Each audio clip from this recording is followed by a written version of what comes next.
acho que nos últimos 3 anos é a única vez que eu sinto necessidade de me apresentar. Mas ninguém, cadê? Gente do céu, que rosto novo, né? Graças a Deus, Deus te abençoe, viu? Não sou visitante, sou daqui, viu, gente? Até agora tem um tempinho que eu não apareço aqui, né? Morando em Santa Luzia, para quem não sabe. Mas até hoje, quando me perguntam assim, qual que igreja você congrega? A resposta é na ponta da língua. CCB Quem que é seu pastor? Não, vocês não sabem não. Gerson Alves Ribeiro. Qual é o meu nome? Renato Oliveira Alves. Hoje o pastor ligou para o pastor Gerson, já tinha vindo para cá. Eu atendi o telefone, porque ele ligou muitas vezes, né? Ele falou assim, você é filho do pastor Gerson? Eu falei assim, quase. Estou chegando lá. Aí eles contou a história. Então é um prazer rever os irmãos, viu? Muito feliz de poder estar aqui. Mas não estou ali pertinho, mais ou menos perto, né? Mas não estou subindo não, tá? Hoje nós vamos, na verdade, não vou propriamente pregar, nós vamos falar sobre a oferta de resgate. A oferta de resgate para os irmãos que são mais novos, na verdade é uma oferta que, se não me falha a memória, tem 13 anos que foi instituída. Até inclusive eu estava no dia, quem instituiu a oferta de resgate é uma agência missionária, chama MCM, que é a Missão Cristã Mundial. E lá na casa do pastor José Rodrigues, eu acho que na chácara, a gente estava pensando lá de criar um dia que marcasse que todas as igrejas do Brasil, essa era a ideia na época, se lembrasse de missões. E a gente começou a ter muitas ideias do que seria feito nesse dia. Seria um dia de oração, seria um dia de jejum, seria um dia de muita coisa. E dentre as coisas que seriam feitas nesse dia, teríamos uma oferta financeira, e que todo esse dinheiro seria destinado para as nações da terra. E desde então, nos últimos 13 anos, se não me falha a memória, todos os anos essa oferta vem sendo feita por centenas de igrejas aí, Brasil afora, e tem feito uma grande diferença na MCM, na vida das nações, tá?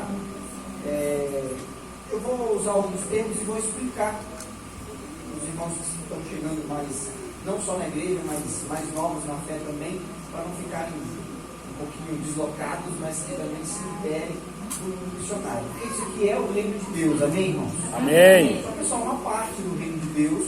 O reino de Deus, ele funciona e está em todos os lugares ao mesmo tempo, em todos os países do mundo, mesmo que não haja uma igreja lá oficial, mas mesmo assim o reino de Deus está de alguma forma naquele lugar e o evangelho está sendo pregado, e essa a missão de Jesus Cristo.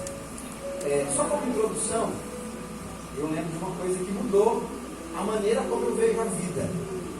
Boa parte de como eu enfrento a vida foi por causa de um pedido de alguém que estava prestes a morrer. A gente até vê isso em filme, né? O herói está morrendo lá, aquela coisa toda, vão morrer. Aí chega lá o discípulo do herói, ou a mulher do herói, ou o filho do herói, e ele vai morrer, ele faz um pedido, por favor, faça isso. Aí parece que a pessoa toma espinafre santo, e a partir daquele momento ela se torna forte e vai lá e cumpre aquele pedido que ela ouviu de alguém que estava prestes a morrer. Então, quando eu era bem menino lá em Barbacena, não era em Barbacena, brincadeira, em São Paulo, meu pai estava lá com 7 para 8 anos, até hoje minha mãe fala que era 9, eu acho que era 7, mas eu vou acreditar nela, porque ela era mais velha na época, né? Meu pai estava para morrer de câncer no pulmão, de tanto fumar, antes de conhecer Jesus. Mas mesmo isso é uma coisa interessante. Mesmo que a gente conheça Jesus, não quer dizer que aquilo que você fez, ele vai retirar as consequências do seu pecado, porque a conversão não retira as consequências do que você fez de errado, você tem que aguentar o tranco até o final. Então, meu pai, de tanto fumar, estava lá no leito de morte, ia naquela história, hospital, casa, até que um dia o hospital disse, leva para casa, ninguém vai morrer. E ele trouxe para casa. E aí os irmãos que já me ouviram falar, já ouviram essa história. E o único momento que meu pai não tinha de dor era quando eu estava lendo a Bíblia para ele.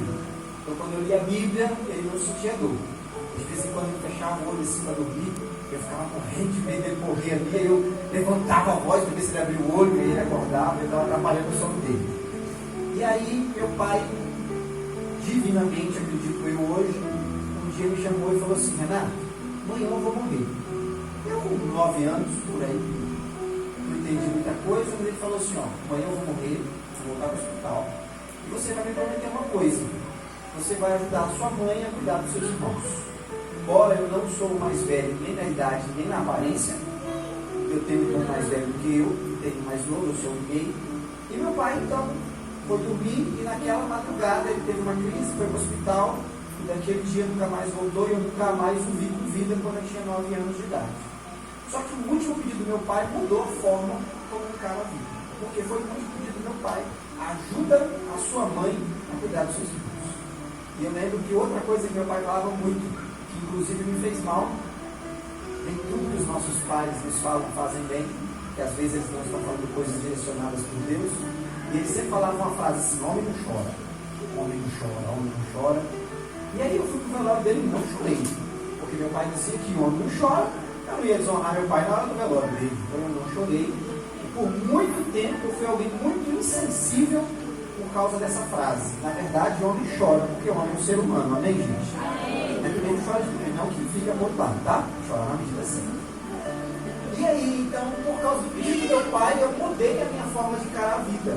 Eu lembro que quando a gente voltava do cemitério, eu tenho essa memória até hoje, aí vai aqueles parentes da casa, aquela coisa toda, minha mãe teve que cozinhar com um tanto de gente, e eu ficava lá na escada pensando, minha mãe mora até hoje no mesmo lugar. Como é que eu vou fazer a minha mãe cuidar dos meus irmãos? Eu só tenho 9 anos. E aí no domingo, porque desde então eu vou para a igreja batista, cheguei e aí eu lembrei que tinha um irmão na igreja que tinha uma fábrica de vender iogurte. Então ele é irmão Mark, lembro até hoje dele. E aí eu falei assim: mãe, vou começar a trabalhar. E ela falou assim: mas por quê? Meu pai mandou cuidar da senhora, dos meus irmãos, não tem que trabalhar, não tem que ter dinheiro. Não precisa não. Mas eu fui no irmão Mark e falei assim: posso trabalhar de vendedor de iogurte? Ele falou: pode. Minha mãe autorizou, e na época eu podia, que não dava cadeia, né? E aí autorizou, acho que eu trabalhei uns 3 meses com o irmão Marcos. Não deu muito certo, porque eu mais tomava iogurte do que vendia, e minha mãe tinha que pagar para ele no final do mês. Mas eu mudei a forma de ver a vida por causa do pedido do meu pai.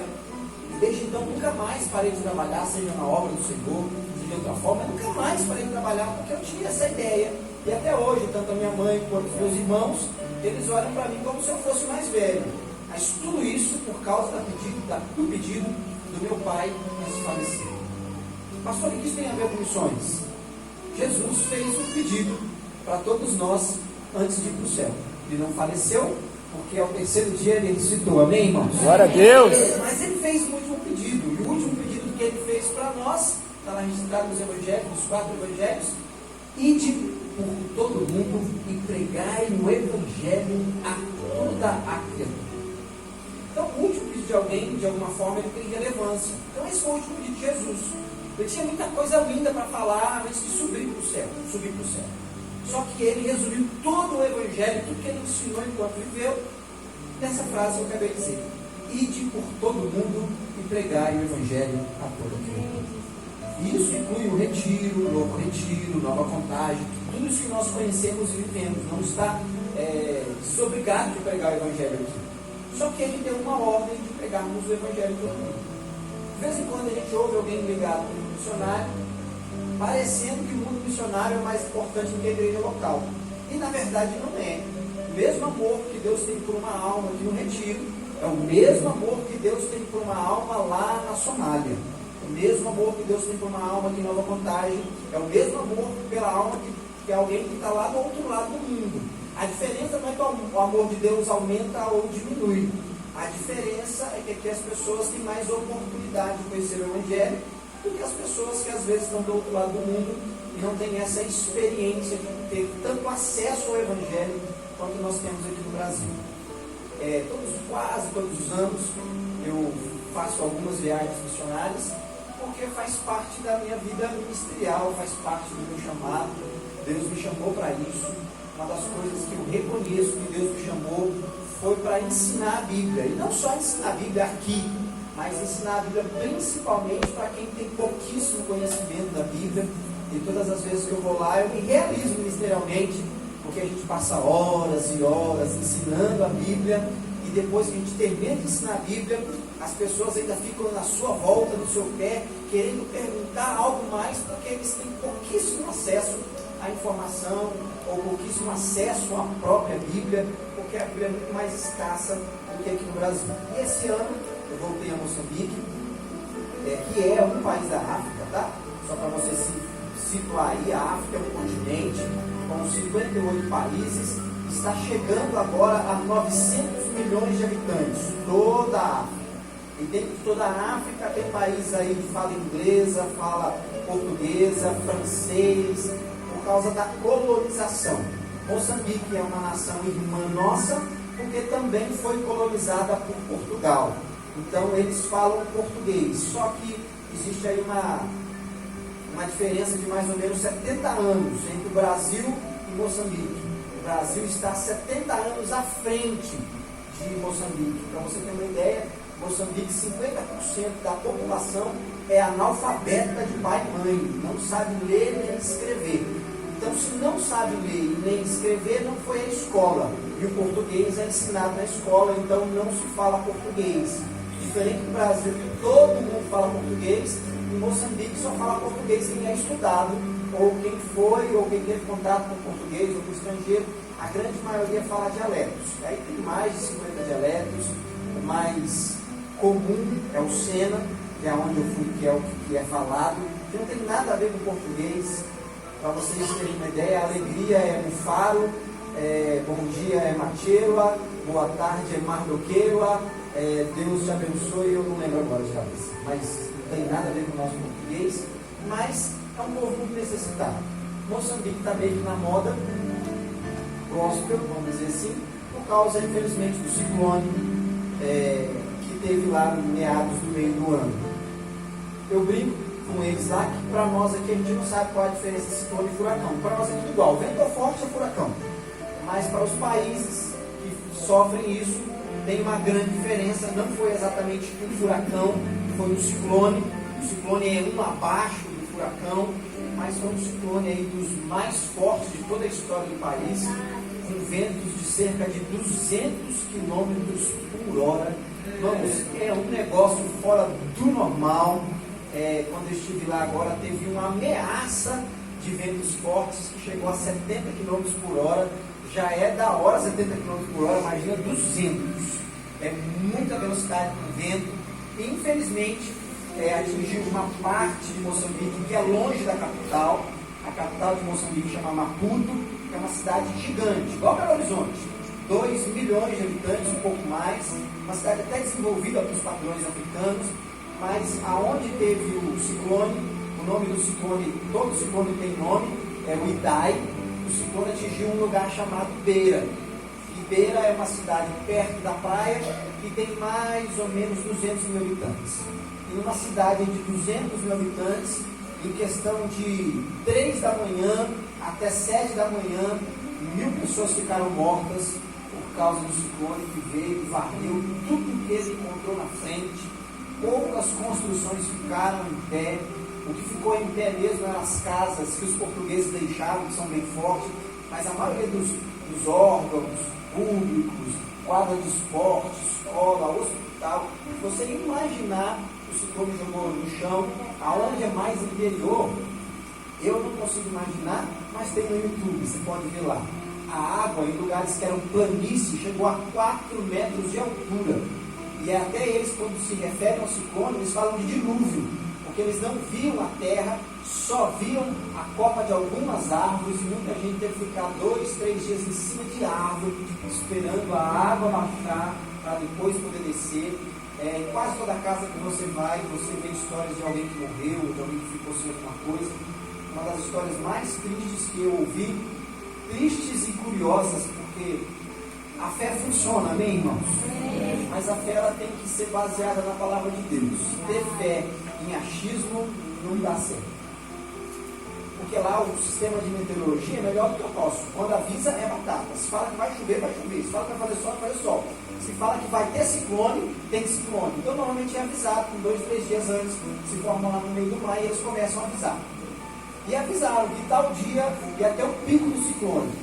E um pastor desses mais fervorosos falou para os irmãos o seguinte: pode ter o ciclone, mas na hora que começar, todo mundo corre para a igreja. E nós vamos orar e Deus vai nos proteger na igreja. O ciclone veio e foi para mais de 50 pessoas para a igreja, e pelo menos umas 40 morreram, porque derrubou a igreja, as telhas de zinco, cortaram muita gente lá e morreram. E isso é uma história que ficou famoso lá, porque todo mundo entende que Deus deveria proteger. Só que o pastor foi muito mais na emoção do que propriamente numa direção. E Deus não tem compromisso com as nossas emoções. Deus tem compromisso com a palavra dele, com as direções dele. E a igreja caiu e muitos irmãos infelizmente morreram. E é uma história bem famosa, bem triste lá em Moçambique. Vou mostrar algumas fotos para os irmãos, que a Lu vai colocar ali para a gente. Aí, se puder apagar aqui as luzes da frente, vai ficar melhor para ver, por gentileza. Essa aí é a bandeira de Moçambique, para quem não conhece. A bandeira já diz um pouquinho da história do país, né? O verde ali é a riqueza do solo, embora hoje seja um solo muito prejudicado, porque não descansou e produza pouco, mas é um solo ainda rico. O preto é a cor negra dos africanos predominante. O amarelo é a riqueza do subsolo, que no caso é o ouro, que na África tinha muito, Moçambique tinha muito, mas os portugueses, como fizeram no Brasil, levaram tudo embora e deixaram eles sem nada.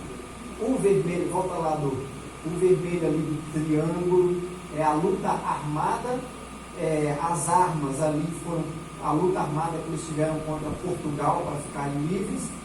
O livro que tem ali é a ideia que, pelo menos naquele momento, as armas prevaleceram sobre a educação, e o país, infelizmente, até hoje ainda vive essa realidade. Tá? Pode passar a foto. Aí é Dombo, que é a Limbeira.